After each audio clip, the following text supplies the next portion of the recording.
നമസ്കാരം, ഭാരത് ലൈവിലേക്ക് സ്വാഗതം. ജാർഖണ്ഡ് മുഖ്യമന്ത്രിയായി ചമ്പായി സോറൻ ഇന്ന് സത്യപ്രതിജ്ഞ ചെയ്യും. 24 മണിക്കൂറിന് ശേഷമാണ് ചമ്പായി സോറനെ ഗവർണർ സർക്കാർ ഉണ്ടാക്കാനായി ക്ഷണിച്ചത്. ഇന്നലെ രാത്രി 11ഓടെയാണ് സർക്കാർ ഉണ്ടാക്കാനുള്ള ഗവർണറുടെ ക്ഷണം. സർക്കാർ ഉണ്ടാക്കാൻ ഭൂരിപക്ഷമുണ്ടെന്ന് അറിയിച്ച് ഒരു ദിവസത്തിന് ശേഷമാണ് ഗവർണർ ക്ഷണിച്ചത്.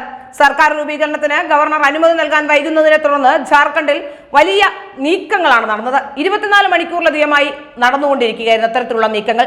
ഏറെ നേരം നീണ്ട അനിശ്ചിതത്തിന് പിന്നാലെ ഇന്നലെ രാത്രി 8:30ഓടെ 2 വിമാനങ്ങളിലായി 43 MLA-മാർ ഹൈദരാബാദിലേക്ക് പുറപ്പെടുന്നതായി റാഞ്ചി വിമാനത്താവളത്തിലെത്തിയെങ്കിലും പുറപ്പെടാനായില്ല.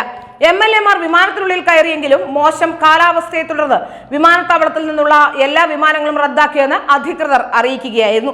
ഇതോടെ വീണ്ടും അപ്രതീക്ഷിത സംഭവങ്ങളാണ് വിമാനത്താവളത്തിലും അരങ്ങേറിയത്. വിമാനത്തിനുള്ളിൽ കയറി വീഡിയോ അടക്കം MLA-മാർ സമൂഹ മാധ്യമങ്ങളിൽ പങ്കുവയ്ക്കുകയും ചെയ്തു.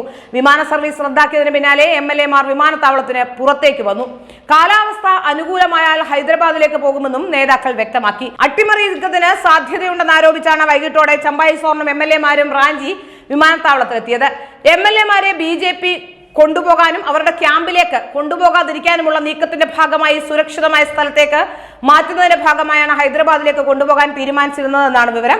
ബസ്സിലും ടെമ്പോ ട്രാവലറിലുമാണ് നേതാക്കൾ റാഞ്ചി വിമാനത്താവളത്തിലെത്തിയത്. എന്ത് സംഭവിക്കാവുന്ന സാഹചര്യമാണുള്ളതെന്ന് JMM MLA-മാർ പ്രതികരിക്കുകയും ചെയ്തിരുന്നു. BJP എന്തും ചെയ്യാൻ മടിക്കില്ല എന്നാണ് ഇവരുടെ ആരോപണം. ജാർഖണ്ഡ് PCC അധ്യക്ഷൻ രാജേഷ് ഠാക്കൂർ പറയുന്നതും അങ്ങനെ തന്നെയാണ്. അതേസമയം ചമ്പായി സോറനെ മുഖ്യമന്ത്രിയാക്കുന്നതിലും പാർട്ടിക്കകത്ത് സമവായമില്ലെന്നാണ് BJP-യുടെ ആരോപണം. ബസന്ത് സോറനെ മുഖ്യമന്ത്രിയാക്കാനും ഒരു വിഭാഗം MLA-മാർ ആവശ്യപ്പെട്ടുവെന്നും BJP നേതാക്കൾ ആരോപിക്കുന്നു. ഓപ്പറേഷൻ താമര നീക്കത്തിലൂടെ MLA-മാരെ BJP അവരുടെ പാളയത്തിലെത്തിച്ച് അധികാരം പിടിച്ചെടുക്കാൻ ശ്രമിക്കുമെന്നാണ് JMM നേതാക്കളുടെ ആരോപണമായി ഉണ്ടായിരുന്നത്. സർക്കാർ രൂപീകരിക്കാൻ ഉടൻ അനുമതി നൽകാൻ ഗവർണറോട് ആവശ്യപ്പെട്ടെന്ന് ചമ്പായി സോറൻ വിമാനത്താവളത്തിലും പ്രതികരിച്ചിരുന്നു. ഇതിനിടെ ജാർഖണ്ഡ് ഗവർണർക്കെതിരെ രൂക്ഷ വിമർശനവുമായി കോൺഗ്രസ് അധ്യക്ഷൻ മല്ലികാർജുൻ ഖാർഗെയും രംഗത്തെത്തിയിരുന്നു. ഗവർണറുടെ ഒളിച്ചുകളി ഭരണഘടനയോടുള്ള അവഹേളനമാണെന്നാണ് ഖാർഗെ പറഞ്ഞത്. 48 MLA-മാരുടെ പിന്തുണയുണ്ടായിട്ടും ചമ്പായി സോറനെ സർക്കാർ രൂപീകരിക്കാൻ ക്ഷണിക്കാത്തത് ഭരണഘടനയോടുള്ള അവഹേളനമാണെന്നും ഇന്ത്യൻ ജനാധിപത്യത്തിന്റെ ശവപ്പെട്ടിയിലേക്ക് ആണികൾ ഓരോന്നായി BJP അടിക്കുകയാണെന്നുമൊക്കെ ഖാർഗെ ആരോപിക്കുകയും ചെയ്തു.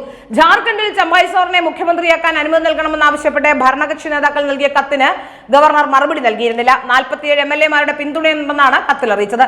സർക്കാർ ഉണ്ടാക്കാൻ 43 പേരുടെ പിന്തുണ മാത്രം മതി.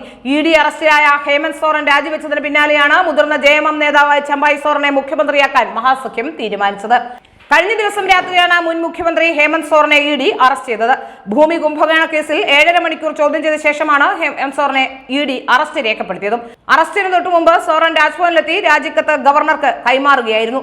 പിന്നാലെ നിലവിൽ ഗതാഗത മന്ത്രിയായ ചമ്പായി സോറനെ മുഖ്യമന്ത്രിയാക്കണമെന്നാവശ്യപ്പെട്ട് ഭരണകക്ഷി നേതാക്കൾ ഗവർണർക്ക് കത്തും നൽകിയിരുന്നു. ഇത് പരിശോധിച്ച മറുപടി നൽകാമെന്നായിരുന്നു ഗവർണറുടെ പ്രതികരണം. അതേസമയം രാജ്ഭവനിലെത്തിയ എല്ലാ MLA-മാരെയും കാണാൻ ഗവർണർ CP രാധാകൃഷ്ണന് തയ്യാറായിരുന്നില്ല.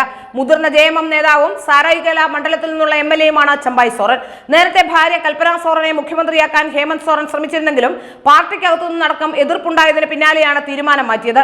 ബിനാമികളെ ഉപയോഗിച്ച് കോടികൾ വിലമതിക്കുന്ന ഭൂമി ഹേമന്ത് സോറൻ സ്വന്തമാക്കിയതായി കണ്ടെത്തിയെന്നാണ് ED-യുടെ അവകാശവാദം.